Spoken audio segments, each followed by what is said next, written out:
السلام علیکم ګرانو دوستانو، هیله لرم چې جوړ و روغ به یاست. د ویډیو عنوان مو دی رښتینې مینه له کومو شیانو څخه جوړیږي، یا حقیقي مینه د کومو شیانو څخه جوړیږي. آیا تاسو کله له ځان څخه یا په ذهن کې مو دا خبره راغلې ده چې ولې ځینې اړیکې په ډېر شور سره، په هیجان سره او په ډېرې جذباتي مینې سره شروع کیږي خو ډېر ژر پای ته ورسیږي او ختمې سي؟ په ځینو اړیکو کې دوه کسان یو بل ډېر ښه درک کوي خو د دوی ترمنځ عاشقانه احساس بیا نه وي.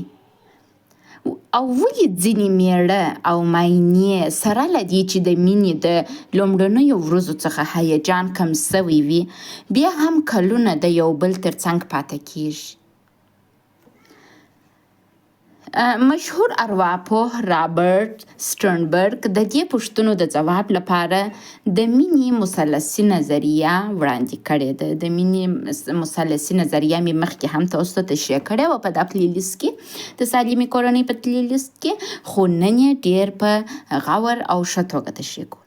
د دې نظریې له مخې مینه یو ساده او یو اړخیزه احساس نه دی، بلکې له درو مهمو برخو څخه جوړیږي، لکه میل یا لیوالتیا، صمیمیت او تعهد. یعنې د مینه درې شیانو څخه جوړه سول: میل یا لیوالتیا، صمیمیت او بل تعهد. په دغه ویډیو کې به دغه درې سره په ساده ژبه موږ تاسو ته معرفي کړو او تاسو به پوه سئ چې د دوی یو ځای کېدل څنګه د عاشقانه اړیکې ډول او کیفیت ټاکي. راځو د مخکې له دې چې و درس ته عمیق ولاړ سو د مینې مثلثي نظریه تاسو ته معرفي کوو. سټرنبرګ مینه له یو مثلث سره تشبیه کوي. د دې مثلث هر اړخ د مینې یوه مهمه برخه ده. لومړی اړخ یې میل یا لیوالتیا ده، دوهم اړخ یې صمیمیت دی، دریم اړخ یې تعهد دی، یعنې سټپ بای سټپ دی مخته ځي.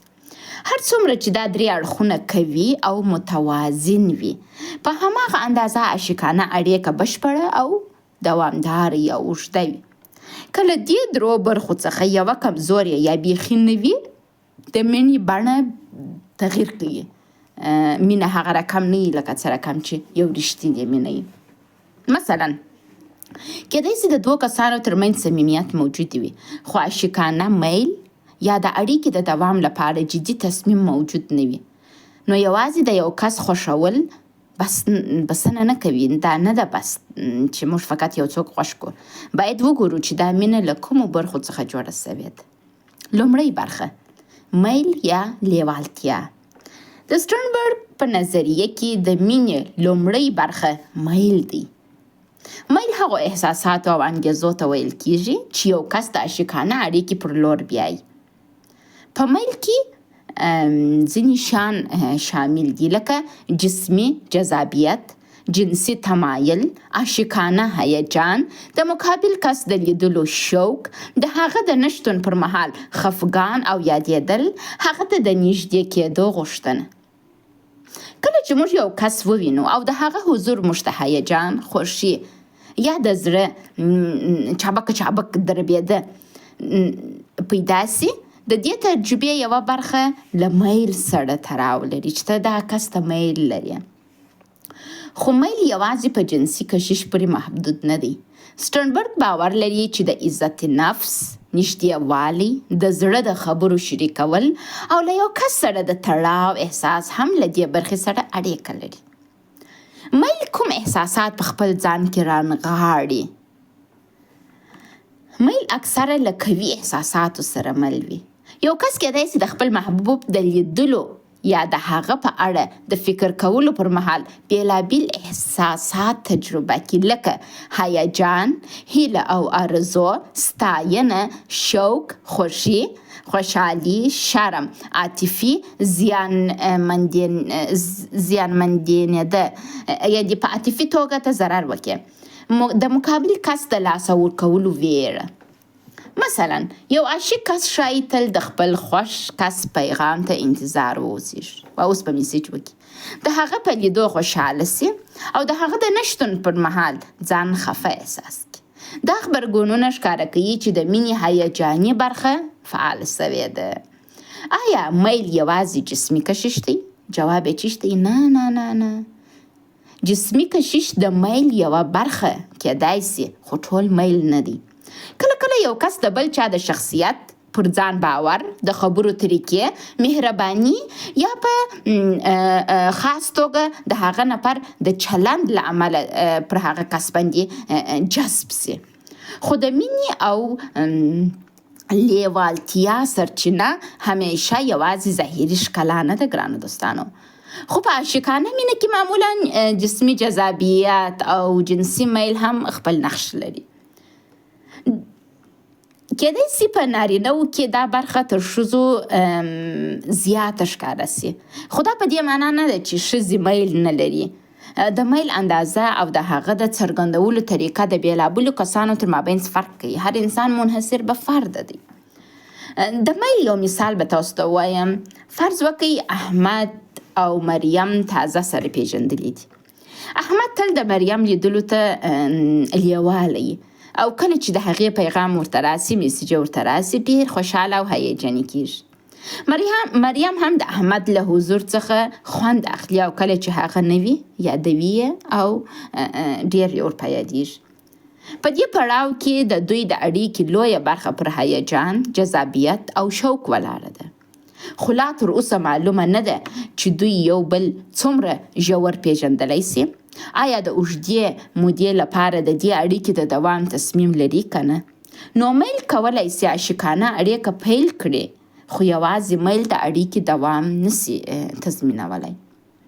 دوهمه برخه د مثلثي نظریې صمیمیت دی. صمیمیت هغه احساساتو او برخوردو یا رفتارو ته موږ وایو چې د دوو کسانو ترمنځ عاطفي نږدېوالی زیاتوي.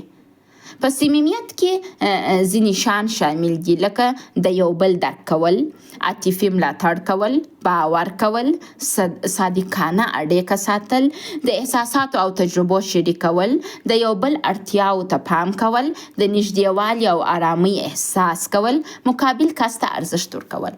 کله چې موږ له یو کس سره خپل اصلي فکرونه او احساسات د قضاوت له ویرې پرته وکولی سو چې شریک کړو، دې ته وایي چې موږ په مابینځ کې صمیمیت رامنځته سوی دی. نه ته دې ډار نه لرې چې زه دا کس ته دا خبره وکم، دی به نو بده معنا ځینې وکړ. یعنې صمیمیت رامنځته سو، ته هر رقم خبرې کولی سي خپل د ژوند ملګري سره وکړې. صمیمیت څنګه جوړیږي ګرانو دوستانو؟ صمیمیت په تدریجي ډول جوړیږي. میل امکان لري په لومړي ملاقات کې پیدا سي، خو صمیمیت د وخت، پیژندنې، باور او ګډو تجربو ته ضرورت لري.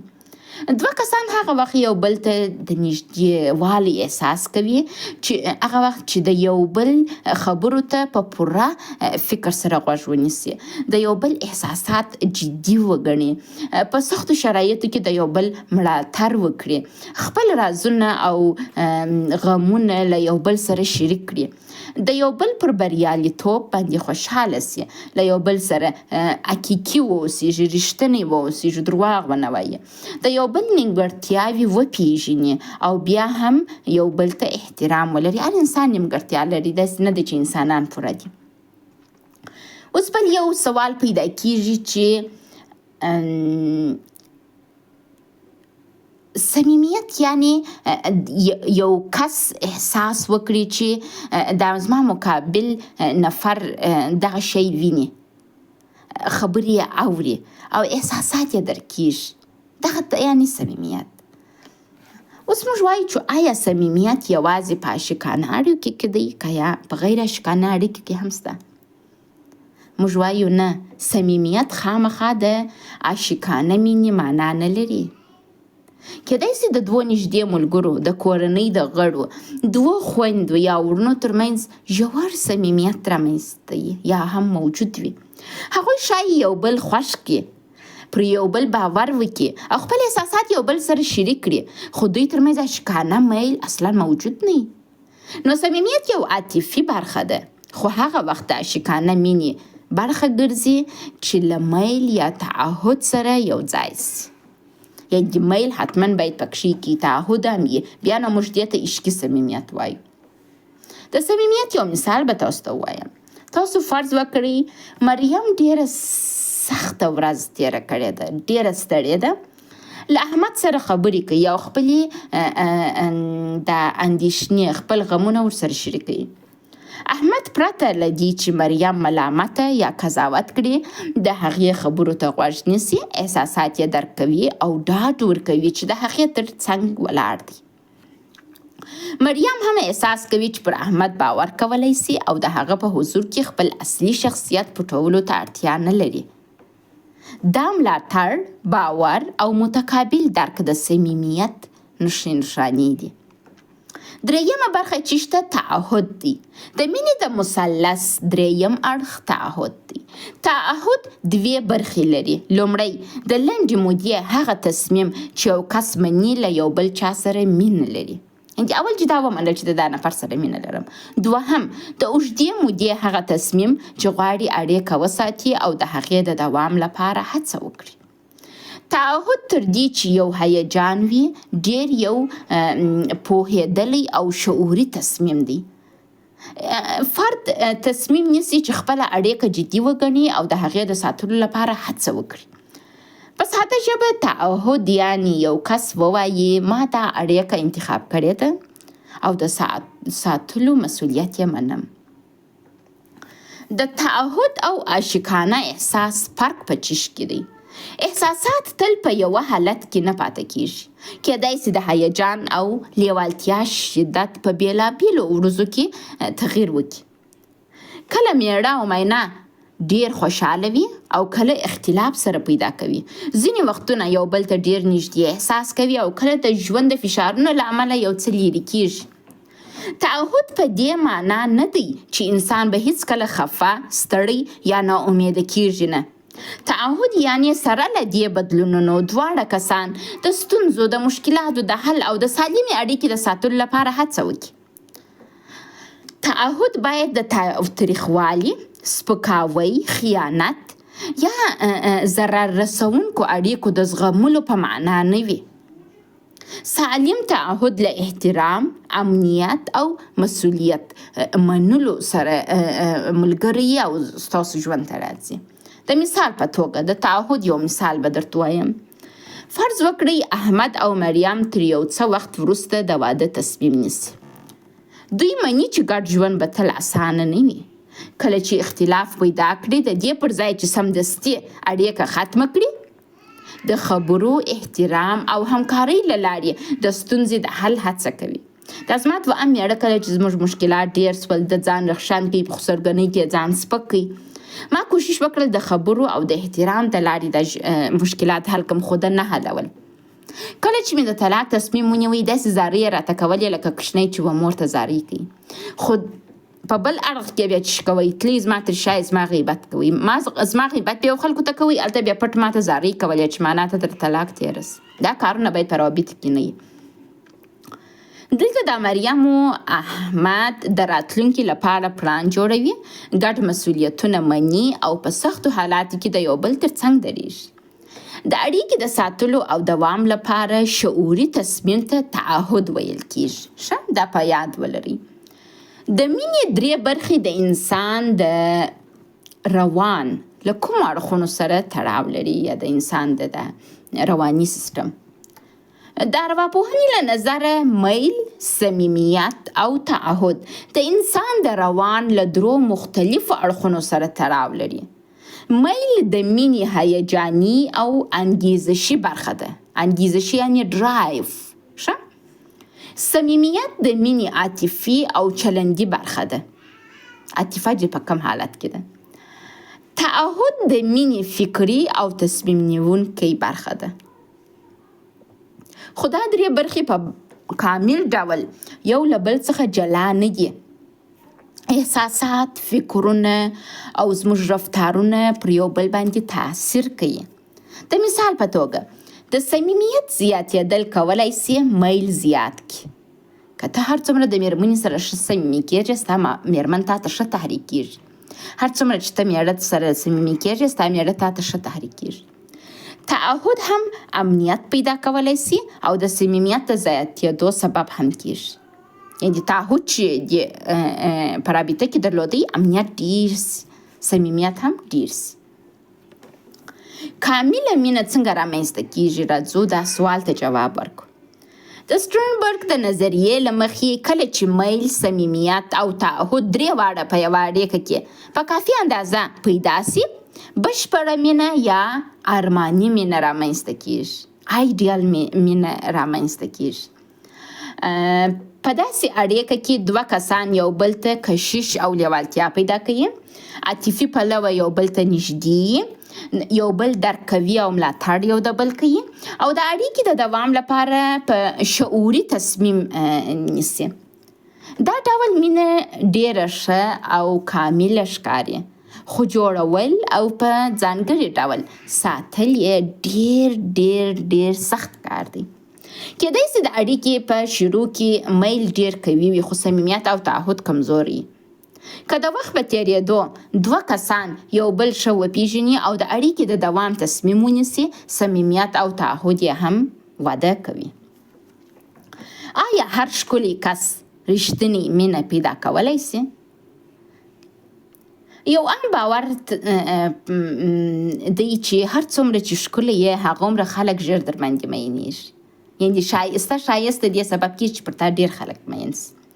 ظاهري ښکلا او جسمي جذابیت د اړیکې په پیل کې د نورو خلکو پام ځان ته راوړي، خو د اوږدمهالو اړیکو څېړنې ښکاره کړې ده چې یوازې ښکلا او دوامداره مینې د جوړولو لپاره کافي نه ده. کیدای سي یو کس ډیر ښایسته وي او قوي میل پیدا کړي په یو چا کې، خو که صمیمیت، باور او تعهد نه وي، اړیکه په ژوره او دوامداره نه سي، اړیکه پر مخ نه ځي. له بلې خوا کیدای سي د یو کس تر ښه پیژندلو وروسته هغه ته زموږ نږدېوالی، باور او مینه زیاته سي، که څه هم په لومړي ملاقات کې مو هغه ډیر جذاب موږ ته نه دی ثابت سوی. نو ظاهري ښکلا اړیکې ته د ننوتلو دروازه کیدای سي، خو د مینې ټول کور نه دی.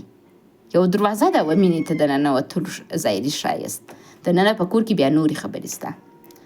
آیا جذابیت د اړیکې په وروستیو پړاوونو کې بې اهمیته کیږي؟ نه نه نه نه نه نه. جذابیت د اړیکې په وروستیو پړاوونو کې هم اهمیت لري، خو بڼه او معنا یې بدلیدای سي. د اړیکې په پیل کې جذابیت تر ډیره له خلکو د ظاهر، هیجان او جسمي کشش سره تړاو لري. د وخت په تیریدو کیدای سي یو کس د خپل ژوند د ملګري مهرباني، وفاداري، شخصیت یې، ملاتړ او مسؤلانه چلند یې د دې سبب سي چې یو نفر ډیر ورته جذب سي. اوس د اسمت عام نیړی چې و په ظاهره ښایسته انسان و، منظم و، خو مهرباني یې نه درلودل، وفاداري یې نه درلودل، بې شخصیت یې هم چندانې د کار نه و، ملاتړ یې نه کوي، خپل مسؤلیت یې نه اخلي، د رابطې مسؤلیت یې نه اخلي، هغه جذابیت وکړ، شان یې ورک سول. اخر هم په اخره ورځ چې ما بلا دی بلاک کوي او د ژونده مې ویسي، دا مې ورته مازغله خرکوني یعنې د زه مجبوره کړم چې دا ورته وایم. یعنې جذابیت له منځه نه ځي، بلکې له یوازې ظاهري کشش څخه په یوه ژوره او څو اړخیزه مینه بدلیدای سي. نو د جسمي جذابیت اهمیت باید موږ رد نه کړو، ځکه چې ډیر مهم دی، خو ټوله عاشقانه اړیکه هم یوازې پر هغه باندې موږ چیش ونه کړو ویې نه سنجوو. راځو وایي که له درو برخو څخه یوه کمزورې وي څه شی کیږي؟ د دغه درو برخو چې موږ اوس تشریح کړله. که میل موجود وي خو صمیمیت او تعهد نه وي، اړیکه امکان لري چې هیجاني خو لنډمهاله وي، د منځه ولاړه سي. که صمیمیت موجود وي خو میل او تعهد نه وي، اړیکه تر ډیره یوې نږدې ملګرتیا ته پاته کیږي. داسې مثال لري.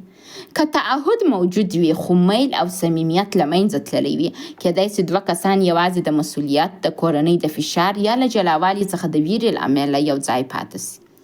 که میل او صمیمیت موجود وي خو تعهد نه وي، اړیکه ښایي عاشقانه او خوندوره وي، خو روښانه راتلونکی به نه لري او د منځه ځي. نو د مینې ډول د دې درو برخو په شتون، نشتون او اندازې پورې تړلی دی. آیا د مینې د درو برخو ځواک تل یو شان پاتې کیږي که یا موږ وایو نه خیر نه یو شان نه پاتې کیږي. د اړیکې په اوږدو کې د میل، صمیمیت او تعهد اندازه بدلیږي رابدلیږي تغییر سره کوي. میل معمولا د اړیکې په پیل کې ژر پیدا کیږي او د وخت په تېرېدو امکان لري چې کم سي او یا هم بدل سي.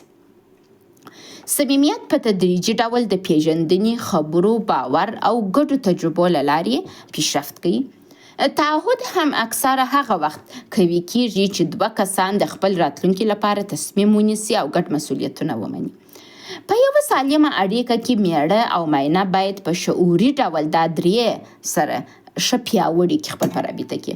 مینه داسې څه نه ده چې یو ځل پیدا سي او بیا له پاملرنې پرته د تل لپاره پاتې سي. مینې ته به کار کوي. په ګډ ژوند کې میل څنګه ساتلی سو؟ میل ډېر مهم دی په ګډ ژوند کې. وای د میل او لیوالتیا د ساتلو لپاره موږ کولی سو کم کارونه وکړو.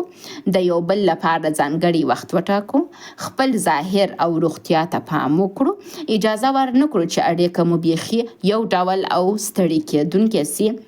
نوي او خوندور فعالیتونه یو ځای تجربه کړو، خپله مینه په خبرو او عمل کې څرګند کړو، د یو بل عاطفي او جسمي اړتیاو ته پام وکړو.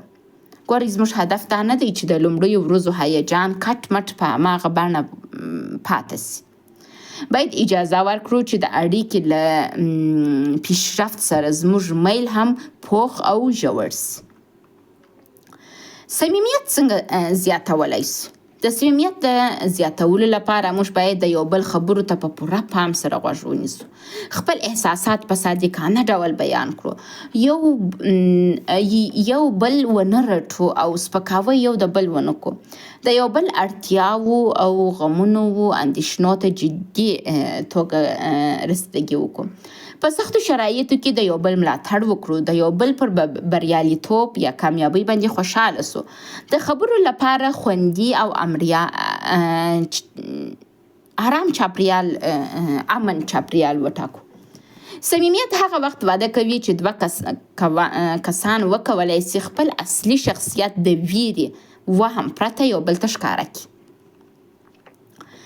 تعهد څنګه قوي کولی سو؟ تعهد یوازې د یوې عاشقانه جملې په ویلو نه جوړیږي، بلکې په ورځنیو کارونو کې ښکاره کیږي چې ته څه رقم کوې. د تعهد د قوي کولو دپاره پر خپلو وعدو عمل کول، د خپلو تېروتنو مسؤلیت منل، د راتلونکي لپاره ګډ پلان جوړول، د اختلاف پر مهال د جلاوالي د ګواښ پر ځای د ستونزې حل پیدا کول، د یو بل حدودو او حقوقو ته احترام کول، په سختو شرایطو کې د باور وړ اوسېدل، د اړیکې د روغتیا لپاره وخت او انرژي مصرف کول. سالم تعهد یعنی اړیکه په شعوري ډول انتخابول او په مسؤلانه توګه د هغې ساتنه کول. نو دا د مینې د مثلثي نظریه چې د سټرنبرګ نظریه وه، دا موږ ته دا وایي چې مینه یوازې هیجان، جسمي کشش یا د زه ستا سره مینه لرم یا زه بیا تا مړم جملې ویل نه دي. دوامداره مینه له درو برخو څخه جوړیږي: میل چې موږ د خپل محبوب پر لور کشش راته پیدا کوي، صمیمیت چې موږ ته د احساس راکوي چې مقابل کس مو ویني، خبرو مو اوري او احساسات مو درک کوي، او تعهد چې موږ د اړیکې د ساتلو او ګډ راتلونکي د جوړولو مسؤلیت اخیستلو ته چمتو یو. که یوازې میل وي، اړیکه ښایي په ډیر هیجان پیل سي خو ژر پای ته ورسیږي. که یوازې صمیمیت وي، اړیکه ښایي یوې نږدې ملګرتیا ته ورته وي. که یوازې تعهد وي، اړیکه ښایي په یوه وچ مسؤلیت بدله سي. خو کله چې میل، صمیمیت او تعهد یو ځای وده وکړي، مینه ژوره، بشپړه او دوامداره کیدای سي. اوس تاسو د خپل ځان څخه سوال وکړئ: ستاسو په اړیکه کې د مینې کومه برخه تر نورو قوي ده؟ آیا ستاسو ترمنځ میل او لیوالتیا سته؟ آیا ستاسو خپل رښتینی احساسات له یو بل سره شریکولی سئ؟ آیا د اړیکې د ساتلو او د ګډ راتلونکي د جوړولو لپاره تعهد لرئ؟ او تر ټولو مهمه دا چې ستاسو د مینې مثلث کوم اړخ ډیری وخت تاسو ځوروي. ستاسو کم د مثلث کومه برخه مو ډیر پاملرنې او قوي کولو ته اړتیا لري. بشپړه مینه یوازې نه پیدا کیږي، بلکې په پیژندنه، صمیمیت، شعوري تصمیم او ګډې هڅې سره جوړیږي. که چیرې مو دا ویډیو خوښه شوې ده، لطفا دوستانو خپل د ملګرو سره شریکه کړئ، ترڅو زما چینل هم چې شو وکړي، پیشرفت وکړي. مننه چې غوږ مو نیولی و.